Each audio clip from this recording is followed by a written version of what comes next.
साथियों, प्रधानमंत्री श्री नरेंद्र मोदी जी की ऐतिहासिक तीसरी टर्म में आज कैबिनेट में बहुत ही महत्वपूर्ण निर्णय लिए गए। Some very important decisions have been taken in today's cabinet. I will present 5 important decisions in this briefing. मैं आज की इस ब्रीफिंग में 5 इंपॉर्टेंट डिसीजंस आपके सामने रखूंगा। आप सब जानते हैं कि प्रधानमंत्री श्री नरेंद्र मोदी जी किसानों को, अन्नदाताओं को हमेशा एक प्राथमिकता देते हैं। अपने नए कार्यकाल में जो सबसे पहला डिसीजन लिया, वो डिसीजन भी किसानों के हित में लिया गया था। आज की कैबिनेट में ऐसा ही एक बहुत महत्वपूर्ण फैसला लिया गया है। In today's cabinet also one very important decision has been taken regarding the welfare of farmers. Kharif season start हो रहा है। खरीफ सीजन के लिए 14 क्रॉप्स पे मिनिमम सपोर्ट प्राइस आज कैबिनेट ने अप्रूव किया है। मैं इन प्राइसेस के बारे में पढ़ूंगा, उससे पहले I will give the context.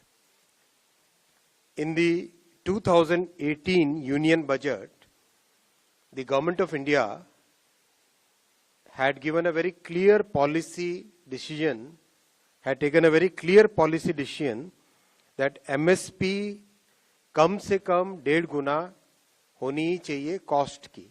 It has to be at least 1.5 times the cost of production.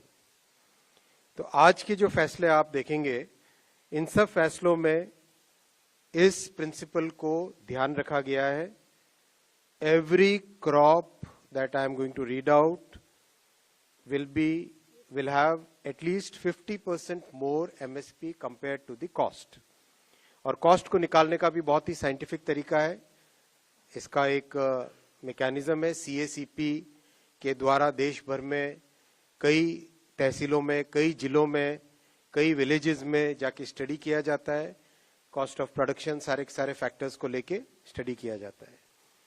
तो इसके आधार पर आज जो MSP डिक्लेयर हुई है वो है धान। सबसे पहले धान का नया MSP, पैडी का नया MSP खरीफ के लिए 2300 रुपीज डिक्लेयर किया गया है, which is 117 rupees increment over the previous MSP। आप इसको 2300 को अगर आप कॉन्टेक्स्ट में देखना चाहोगे, दैट इज अगर 2013-14 का जो प्राइस था, दैट प्राइस वाज 1310 रुपीज, 1310। यानी कहां 1310 था और कहां आज 2300 है। किस तरह से किसान भाइयों के लिए, किसान परिवारों के लिए प्रधानमंत्री श्री नरेंद्र मोदी जी और सरकार का हमेशा एक स्पेशल फोकस रहता है, ये इसको दर्शाता है। इसी तरह से कॉटन, जो कि बहुत इंपॉर्टेंट क्रॉप है,